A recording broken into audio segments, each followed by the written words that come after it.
Have you ever wondered why a book sitting on a table doesn't suddenly fly up to the ceiling? Or why a soccer ball only moves when you kick it? It's not magic, it's physics. Today we're diving into the fascinating world of forces, specifically balanced and unbalanced forces. By the end of this video, you'll be able to look at the world around you and see these invisible forces at play everywhere. So what exactly is a force? Simply put, a force is a push or a pull on an object. When you push a shopping cart, you're applying a force. When you pull a door open, that's a force too. Forces are all around us, and they are what make things move, stop, or change direction.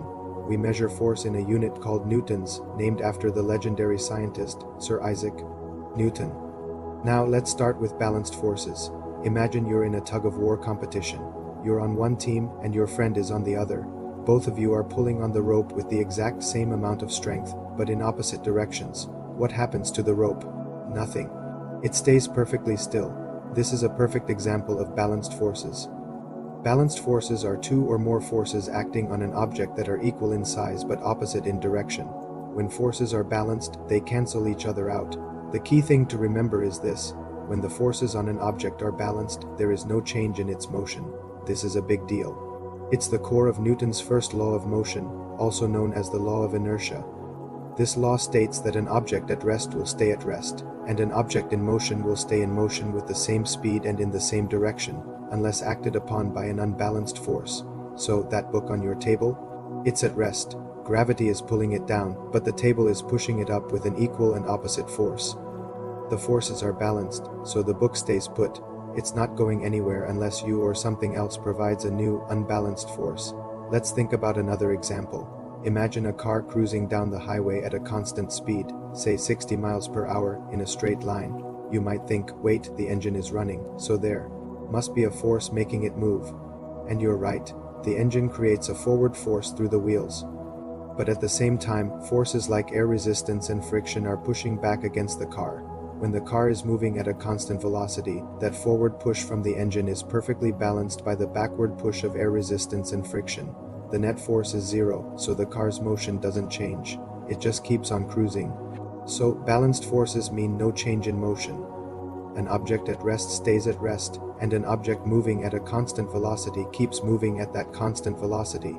The total, or net, force is zero. Now, let's shake things up with unbalanced forces. This is where the action happens. Unbalanced forces are what cause a change in an object's motion. They can make an object start moving, stop moving, speed up, slow down, or change direction. Let's go back to our tug-of-war game. What if your team suddenly pulls much harder than the other team? The rope and everyone holding it will start moving in your direction. The forces are no longer equal. They are unbalanced. The stronger force wins, and it causes an acceleration in its direction. An unbalanced force occurs when the forces acting on an object are not equal in size or not opposite in direction. This results in a net force that is greater than zero, and whenever there's a net force, there's acceleration. This is Newton's second law of motion. It's often written as the famous equation, force equals mass times acceleration, or F equals ma. Think about kicking a soccer ball. Before you kick it, the ball is at rest on the grass. The forces are balanced, but when you swing your foot and make contact, you apply a strong, unbalanced force. This force overcomes the ball's inertia and sends it accelerating across the field. The harder you kick, the greater the unbalanced force, and the faster the ball accelerates. What about slowing down? That's acceleration too, just in the opposite direction of motion. When you're riding your bike and you squeeze the brakes, the brake pads apply a frictional force to the wheels. This force opposes your forward motion. It's an unbalanced force that causes you to slow down and eventually stop. Gravity is another great example of an unbalanced force. If you drop a pen, it doesn't just hover in the air, right? Gravity pulls it down. The force of gravity is greater than the force of air resistance pushing up, so the net force is downwards and the pen accelerates towards the floor. So let's recap the key difference.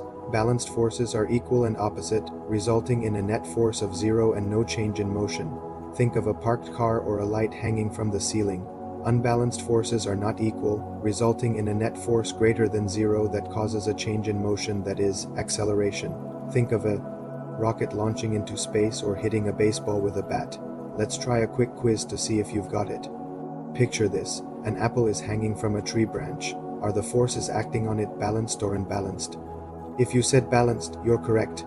The force of gravity is pulling the apple down, but the branch is pulling it up with an equal force. The net force is zero, so the apple hangs still. Now what happens the moment the apple breaks off the branch?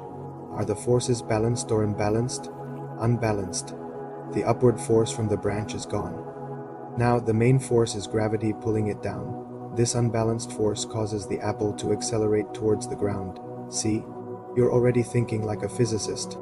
Understanding the difference between balanced and unbalanced forces is fundamental to understanding how everything in our universe moves. From the smallest particles to the largest galaxies, it all comes down to pushes and pulls. It explains why we can stand on the ground, why cars move, and why planets orbit the sun. It's the invisible dance of forces that shapes our reality. I hope this explanation has made the concepts of balanced and unbalanced forces clear and easy to understand. Physics isn't just about equations. It's about observing the world around you and figuring out the rules that govern it. Thank you so much for watching today. If you found this video helpful, please give it a thumbs up and don't forget to subscribe to our channel for more exciting science explanations. Hit that notification bell so you won't miss our next video. If you have any questions, drop them in the comments below. Keep asking questions and keep exploring. See you next time.